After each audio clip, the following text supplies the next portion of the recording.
Hello കൂട്ടുകാരെ, ഇപ്പോഴേയും കിടന്നെന്ന സീരിയലിൻ്റെ നല്ല ഇൻട്രസ്റ്റിംഗ് ആയിട്ടുള്ള ഒരു എപ്പിസോഡാണ് ഇനി വരാൻ പോകുന്നത്. മറ്റൊന്നുമല്ല, കാവേരിയും വീട്ടുകാരും പുതിയ വീട്ടിലോട്ട് താമസം മാറുന്നു. അങ്ങനെ അവിടുത്തെ സാഹചര്യങ്ങളോടൊക്കെ ഇണങ്ങാൻ ശ്രമിക്കുമ്പോഴാണ് അടുത്ത പ്രശ്നമായിട്ട് ജയപാലൻ അവരുടെ വീട്ടിലോട്ട് അവതരിക്കുന്നത്.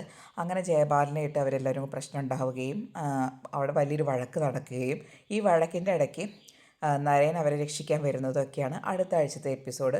ഇപ്പോഴാണ് ശരിക്കും യഥാർത്ഥത്തിൽ ഈ പുഴയും കാണുന്ന സീരിയൽ അതിൻ്റെ ട്രാക്കിലോട്ട് കയറിയിട്ടുള്ളത്.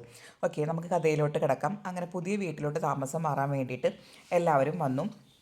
താക്കോൽ അംബികാമ്മയുടെ കയ്യിൽ നിന്ന് വാങ്ങിയിട്ട് വീട്ടിലോട്ട് കയറിയിട്ടുണ്ട്. അപ്പം വീടും പരിസരമൊക്കെ ശരിക്കും നല്ല ഭംഗിയുണ്ട് കാണാൻ. പക്ഷേ കാവേരി പറയുകയും ചെയ്തു, അംബികാമ്മയെ നമ്മളന്ന് അമ്പലത്തിൽ നിന്ന് കണ്ട പോലെയല്ല, പിന്നെ കണ്ടപ്പോഴൊക്കെ ആകെ ഒരു ഭയമുള്ളതുപോലെ, ആരോ ഒരു ഭയക്കുന്നത് പോലെ എന്നൊക്കെ പറഞ്ഞിട്ട് ശാരദ വാതിൽ തുറക്കുകയാണ്. അങ്ങനെ ശാരദ വാതിൽ തുറന്ന പാടെ ആകെ അന്തം വിട്ട് നിൽക്കുകയാണ്. അപ്പം എന്താ സംഗതി എന്ന് വെച്ചാൽ എന്തോ കണ്ട് ഭയന്ന പോലെയാണ് ശാരദ നിൽക്കുന്നത്. മറ്റൊന്നുമല്ല, ജയപാലൻ ഒരു വെട്ടുകത്തിയായിട്ട് ആ വീടിൻ്റെ ഉള്ളിൽ ഇരിക്കുന്നതാണ് ശാരദ കാണുന്നത്. അപ്പോൾ എങ്ങനെ ഈ അടച്ചിട്ട വീട്ടിൽ ജയപാലൻ കയറി എന്നൊക്കെയാണ് ശാരദ ആലോചിക്കുന്നത്. അങ്ങനെ പിള്ളേർ വന്നിട്ട് ചോദിക്കുക, എന്താ അമ്മ അങ്ങനെ സ്റ്റക്കായി നിൽക്കുന്നത്, നീ നോക്ക് മക്കളെ, ജയപാലൻ ഇതേ ഇരിക്കുന്നു എന്ന്. അപ്പോൾ കാവേരി യമുനയൊക്കെ നോക്കിയിട്ട് പറയും, ഈ അമ്മയ്ക്ക് എന്താ, അവിടെ ജയപാലനൊന്നുമില്ല, ഈ അടച്ചിട്ട വീടിൻ്റെ ഉള്ളിലാണ് ജയപാലൻ കയറുന്നത്. ഈ അമ്മ ഓരോന്ന് ആലോചിച്ച് പേടിച്ചിട്ടാണ് എന്നൊക്കെ പറഞ്ഞ് അവർ അമ്മേനെ കളിയാക്കിയിട്ട് വീടിൻ്റെ അകത്തോട്ട് കയറും. അങ്ങനെ വീടിൻ്റെ അകത്തോട്ട് കയറി കഴിഞ്ഞാൽ നല്ലൊരു ഇടനാഴികയും ഡൈനിങ് ഹാളൊക്കെ ഉള്ള ഒരു വീടാണ്. അത്യാവശ്യം മുറികളൊക്കെ ഉണ്ട്. അങ്ങനെ ഓരോ ഭാഗങ്ങളായിട്ട് എല്ലാവരും ഇങ്ങനെ നടന്ന് നോക്കുകയാണ്. അങ്ങനെ ഗംഗയും യമുനയും കാവേരിയൊക്കെ അങ്ങനെ നടന്ന് നോക്കുന്നുണ്ട്. അങ്ങനെ കാവേരി ഇങ്ങനെ മെല്ലെ നടന്ന് നോക്കിയപ്പോൾ ഉണ്ട് ഒരു റൂം അടച്ചിട്ടിരിക്കുന്നു. അടച്ചിട്ടതിന് പുറമെ ആ റൂം ഒരു പൂട്ട് കൊണ്ട് പൂട്ടിയിട്ടുണ്ട്. ആ പൂട്ടിൻ്റെ മേലെയാണെച്ചെങ്കിൽ ഒരു ചുവന്ന കളർ തുണി ഇങ്ങനെ ചുറ്റി വെച്ചിട്ടുണ്ട്. സാധാരണ നമ്മൾ പൂജയോ അല്ലെങ്കിൽ അങ്ങനെ എന്തെങ്കിലുമൊക്കെ കഴിഞ്ഞാൽ നമ്മൾ പൂട്ടി വയ്ക്കാറില്ലേ, അതേപോലെ പൂട്ടി വെച്ചിട്ടുണ്ട്. അപ്പോൾ കാവേരിക്ക് ഒരു ആശ്ചര്യമാവും, ഇതെന്താ ഇങ്ങനെ ഈ ഒരു മുറി മാത്രം ഇങ്ങനെ പൂട്ടി വെച്ചത്, ഓണറാണെച്ചെങ്കിൽ ഒന്നും പറയും ചെയ്തില്ല ഇങ്ങനെ ഒരു മുറിയെക്കുറിച്ചിട്ട്. അങ്ങനെ കാവേരി ഒന്ന് അടുത്തോട്ട് വന്ന് കഴിഞ്ഞ് നന്നായി മുറുക്ക പൊട്ടിയിട്ടുണ്ട്. അപ്പോൾ അടുത്ത് വന്നിട്ട് കാവേരിയും എല്ലാ പൂട്ടൊന്നും ഇങ്ങനെ പിടിച്ച് പൊന്തിച്ച് നോക്കുകയാണ്, ഇത് എന്താണെന്ന് കറക്റ്റായിട്ട് അറിയാൻ വേണ്ടിയിട്ട്. അപ്പോഴും പെട്ടെന്ന് കാവേരി എന്ന് പറഞ്ഞാൽ ആരോ വിളിക്കും. അപ്പോൾ കാവേരി ആകെ ഭയപ്പെടും, കാരണം ഇത് കാണുമ്പോൾ തന്നെ ഒരു നിഗൂഢതയാണ്. പിന്നെ പെട്ടെന്ന് അവളെ കാവേരി എന്ന് വിളിച്ചതോടുകൂടി അവൾ ആകെ ഭയപ്പെട്ടിട്ട് തിരിഞ്ഞു നോക്കും. അപ്പോൾ ഗംഗയേട്ടയാണ്. അപ്പോൾ കാവേരി പറയുന്നത്, ഈ നോക്ക് ഗംഗേച്ചി, ഇത് എന്താണെന്ന് നോക്ക് എന്ന് പറയും. അപ്പം ഗംഗ എന്നിട്ട് പോയിട്ട് ശാരദയോട് പറയും, അമ്മ ഇതേ അവിടെ അങ്ങനെ ഒരു റൂം അടച്ചു പൂട്ടിയിട്ടുണ്ട്, കാണുമ്പോൾ വല്ല പ്രേതബാധയുള്ള വീട് പോലെയുണ്ട്, ഇനി അങ്ങനെ വല്ല പ്രേതബാധയോ അങ്ങനെ എന്തെങ്കിലുമൊക്കെ ഈ വീടിനുണ്ടാവുമോ എന്നിങ്ങനെ ഭയന്നിട്ടാണ് ഗംഗ വന്നിട്ട് പറയുന്നത്. അപ്പോൾ ശാരദ പറയും, പ്രേതമാണെന്ന് വെച്ചെങ്കിൽ കൊല്ലില്ലേ ചെയ്യുള്ളൂ, ഒരുമാതിരി കൊല്ലാക്കൊല ചെയ്യില്ലല്ലോ, അങ്ങനെ നമുക്ക് ആശ്വസിക്കാം. അപ്പോൾ അത് കേട്ടപ്പോൾ എല്ലാവർക്കും ചിരി വരും, കാരണം അവരിപ്പോൾ അനുഭവിച്ച പ്രശ്നങ്ങൾക്ക് മുന്നിൽ പ്രേതമൊന്നുമല്ല അല്ലേ. ജയപാലൻ ഒരുമാതിരി കൊല്ലാക്കൊലയായിരുന്നു അവരെയും കുടുംബത്തെയും ചെയ്തിരുന്നത്. അപ്പോൾ ജയപാലൻ്റെ അത്ര വലിയ പ്രേതമൊന്നും ഇവിടെ ഉണ്ടാവില്ല എന്ന് പറഞ്ഞിട്ട് എല്ലാവരും ചിരിച്ച് സമാധാനിച്ച് നിൽക്കുകയാണ്. ഇപ്പം ഇതേ സമയം തന്നെ ജയപാലൻ നമ്മുടെ നരേനെ വിളിച്ചിട്ട് ഓൺ ചെയ്തിട്ടുണ്ട്. നരേൻ്റെ ഔട്ട് ഹൗസ് എങ്ങാനും വാടകയ്ക്ക് കൊടുത്തു കഴിഞ്ഞാൽ ജയപാലൻ വന്ന് പ്രശ്നമുണ്ടാക്കുമെന്ന് പറഞ്ഞു. അങ്ങനെ അധികം വൈകിയില്ല, ജയപാലൻ നരേൻ്റെ വീട്ടിലോട്ട് എത്തുകയാണ്. അപ്പോൾ ഈ വീട്ടിലോട്ട് വന്നിട്ട് ജയപാലൻ പറയുകയാണ്, നിങ്ങൾ വാടകയ്ക്ക് കൊടുത്തുമില്ലേ, ഞാൻ പറഞ്ഞതാണ് നരേനെ വിളിച്ചിട്ട് എന്നൊക്കെ മുത്തശ്ശേരിയും ഒക്കെ വാൺ ചെയ്യാണ്. അങ്ങനെ ജയപാലൻ പോയിട്ട് നമ്മുടെ കാവേരിക്ക് താമസിക്കുന്ന ഔട്ട് ഹൗസിൽ പോയിട്ട് അവരെ വിളിക്കുകയാണ്. എന്നിട്ട് പറയാം, നിങ്ങൾ ഇവിടുന്ന് മര്യാദയ്ക്ക് ഇറങ്ങിക്കോളണ്ട് എന്നൊക്കെ പറഞ്ഞ് ജയപാലൻ്റെ സ്ഥിരം പല്ലവിയും ഭീഷണിയും. അപ്പോൾ അത് കേട്ടപ്പോൾ വിനീതിന് ആകെ ദേഷ്യം വരും. അപ്പോൾ വിനീതും പറഞ്ഞു, താൻ എന്താണോ താൻ വിചാരിച്ചത് എന്ന് പറഞ്ഞ് വിനീത് തല്ലാൻ പോകും. അങ്ങനെ വിനീത് ജയപാലനും തമ്മിൽ അടിയാവും. അപ്പോൾ ജയപാലൻ അത്യാവശ്യം സ്ട്രോങ് ആയിട്ടുള്ള ആളാണല്ലോ വിനീതിനെ അപേക്ഷിച്ചിട്ട്.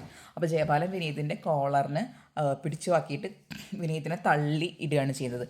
അപ്പോൾ ഇത് കണ്ടപ്പോൾ അവർക്ക് എല്ലാവർക്കും നല്ല ഭയമാവും, കാരണം അത്യാവശ്യം നല്ല ശക്തിയിലാണ് ജയപാലൻ വിനീതിനെ ഉപദ്രവിക്കുന്നത്. അപ്പോൾ അത് കണ്ടപ്പോഴത്തേനും എല്ലാവരും അയ്യോ എന്ന് പറഞ്ഞ് പേടിക്കും. നിലമോളാണെച്ചെങ്കിൽ നിലമോള അയ്യോ മുത്തശ്ശി രാധമ്മ എന്ന് പറഞ്ഞിട്ട് നിലയാണെച്ചെങ്കിൽ രാധമ്മയെ കെട്ടിപ്പിടിക്കുകയാണ്. കാണുമ്പോൾ തന്നെ ശരിക്കും ഒരു ഭയം ഉണ്ടാക്കുന്നതാണ്, കാരണം അവരൊരു പുതിയ വീട്ടിലോട്ട് പുതിയൊരു ജീവിതം എന്ന് വിചാരിച്ച് വന്ന് കയറിയിരിക്കുകയാണല്ലോ. അപ്പോഴാണ് ഈ വക പ്രശ്നങ്ങളൊക്കെ അവിടെ ഉണ്ടാവുന്നത്. അപ്പോൾ കാവേരിക്ക് പിന്നെ കാവേരീനെ പിടിച്ചാൽ കിട്ടില്ലല്ലോ, കാരണം കാവേരിക്ക് അത് കണ്ടപ്പോൾ കാവേരിയുടെ രക്തം ആകെ തിളയ്ക്കാൻ തുടങ്ങും. അങ്ങനെ കാവേരി അങ്ങോട്ട് സകല ശക്തി എടുത്തിട്ട് ജയപാലനെ അങ്ങോട്ട് തള്ളി പുറത്താക്കുകയാണ് ചെയ്യുന്നത്. അപ്പോൾ ജയപാലൻ പോയിട്ട് ഗേറ്റിൻ്റെ അവിടേക്ക് പോയിട്ട് അങ്ങോട്ട് നിൽക്കണം, അതായത് നല്ല ശക്തിയിൽ വിടാൻ പോയിട്ട്. അപ്പോഴേക്കും ഗംഗയും യമുനയും കാവേരിക്ക് പിന്നിൽ വന്നിട്ട് അവരുടെ അംഗബലം കാണിച്ച് ഇങ്ങനെ നിൽക്കുകയാണ്. അതായത് ഗംഗ, യമുന, കാവേരി ഈ മൂന്നാളും വളരെ ശക്തിയിൽ ജയപാലനെ അടിച്ചൊതുക്കാൻ വേണ്ടി തയ്യാറായിട്ട് തന്നെ നിൽക്കുകയാണ്. കാരണം അവർക്ക് ഇനി ജീവിതത്തിൽ ഒന്നുമില്ല. കാരണം ഇത്രയും കാലം അവരിങ്ങനെ കൊല്ലാക്കൊല ചെയ്യായിരുന്നു ജയപാലൻ അവരെ. അപ്പോൾ ഇനിയും അത് തുടരാൻ വേണ്ടിയിട്ടാണ് അയാൾ വന്നതെന്ന് വെച്ചെങ്കിൽ പിന്നെ ഇനി ഇവർക്ക് മേലേക്കും കീഴേക്കും നോക്കാനില്ലല്ലോ. അപ്പോൾ ആ ഒരു ഭ്രാന്തിൽ അവരെ അടിക്കാൻ വേണ്ടി നിൽക്കുകയാണ്. അപ്പോൾ ജയപാലൻ ആകെ ഒന്ന് ഒതുങ്ങി.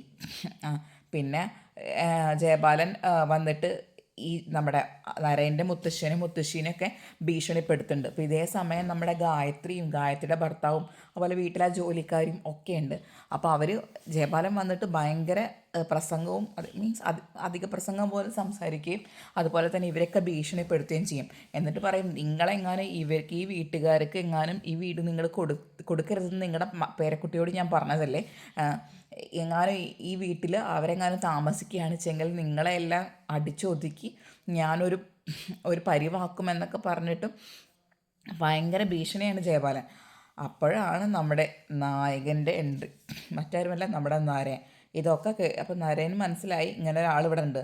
അങ്ങനെ നരേൻ ഇറങ്ങി വരികയാണ് മുകളിൽ നിന്ന്. അപ്പം നരേൻ ഇറങ്ങി വരുമ്പോൾ നമ്മുടെ താഴത്ത് ഗായത്രിയുടെ ഭർത്താവൊക്കെ ഉണ്ട്. ഗായത്രിയുടെ ഭർത്താവൊക്കെ പറയുന്നുണ്ട്, ജയപാലൻ നീ പ്രശ്നം ഉണ്ടാക്കരുത്, നരേനുണ്ട് ഇവിടെ, വെറുതെ പ്രശ്നം ഉണ്ടാക്കരുത് എന്നൊക്കെ. പക്ഷെ ജയപാലൻ അടങ്ങുന്നില്ല, ഒതുങ്ങുന്നില്ല. അങ്ങനെ നരേൻ മുകളിൽ നിന്ന് ഇറങ്ങി വരികയാണ്. അപ്പോൾ ഇറങ്ങി വരുന്നത് കാണുമ്പോൾ നരേൻ ഇറങ്ങി വരുമ്പോഴാണ് ജയപാലൻ ഇങ്ങനെ പ്രശ്നം ഉണ്ടാക്കുന്നതൊക്കെ കാണുന്നത്. അപ്പം നമ്മുടെ കാവേരിയും കുടുംബമൊന്നും നരേനെ കാണുന്നില്ല. അങ്ങനെ നരേൻ വീട്ടിൽ നിന്ന് ഇങ്ങനെ ഇറങ്ങി വന്നിട്ട്, നീ എന്ത് കാണിക്കുകടാ, നീ എന്താ കാണിക്കുക, ഒന്ന് കാണിച്ചേ എന്ന് പറഞ്ഞിട്ട് ജയപാലൻ്റെ നെഞ്ചത്തോട്ട് ഒരൊറ്റ ചവിട്ടണ്ട് കൊടുക്കും. ആ ചവിട്ടിൻ്റെ ഓക്കിൽ നമ്മുടെ ജയപാലൻ പോയിട്ട് അടിതെറ്റി വീഴുകയാണ്. അതായത് അത്രയും നല്ലൊരു ശക്തിയിലാണ് കൊടുക്കുന്നത്. അത് കണ്ടപ്പോഴാണ് നമ്മുടെ കാവേരി നരേനെ ആദ്യമായിട്ട് കാണുന്നത്. കാരണം കാവേരി ഇതിനു മുൻപ് നരേൻ്റെ വഴിപാട്, അതായത് അമ്പലത്തിൽ വെച്ചിട്ട് നരേൻ്റെ പേരിലൊരു വിവാഹത്തിന് വേണ്ടിയിട്ടുള്ളൊരു പൂജ ചെയ്തിരുന്നു. 108ാമത്തെ ദിവസം അതിൻ്റെ പൂജയുടെ പ്രസാദം വാങ്ങിയത് കാവേരിയായിരുന്നു. അപ്പോൾ നരേൻ്റെ പേരും നക്ഷത്രമൊക്കെ പറഞ്ഞിട്ട് വാങ്ങിയതാണ് കാവേരി. അപ്പോൾ ഇപ്പോഴാണ് നരേനെ അവൾ ആദ്യമായിട്ട് കാണുന്നത്. അപ്പോൾ കാവേരിക്ക് ഒരു സ്പാർക്ക് പോലെ വരികയാണ് അവളെ മനസ്സിൽ, ഇതാണല്ലേ ആ ആൾ എന്നുള്ള രീതിയിൽ. അങ്ങനെ ജയപാലൻ വീണോടത്ത് കിടന്നിട്ട് ജയപാലൻ എണീക്കാനൊന്നും പറ്റുന്നില്ല. കാരണം അത്ര നല്ല അടിയാണ് നരേൻ്റെ കിട്ടിയത്. നരേൻ്റെ അടിയാണല്ലോ, ഒന്നൊന്നര അടിയാണ്. അങ്ങനെ എന്നിട്ട് നരേൻ ജയപാലനെ വാൺ ചെയ്യാണ്, നീ എന്ത് വിചാരിച്ചടാ, നീ ഇവരെ സംരക്ഷിക്കാനൊന്നും ആരും ഇല്ലെന്ന് നീ വിചാരിച്ചോ എന്നൊക്കെ പറഞ്ഞ് നരേൻ്റെ നല്ല ഡയലോഗൊക്കെയാണ്. അപ്പോൾ ഇത്രയൊക്കെയാണ് അടുത്ത ആഴ്ചയിൽ വരുന്നത്. ഇനി ഇത് കഴിഞ്ഞതിന് ശേഷം നരേനും കാവേരിയും വിവാഹം കഴിക്കുകയൊക്കെ ചെയ്യുന്നുണ്ട്. വിവാഹം കഴിച്ചിട്ടും അവരുടെ ജീവിതമൊക്കെയാണ് ഇനി അടുത്തായിട്ട് വരാൻ പോകുന്നത്.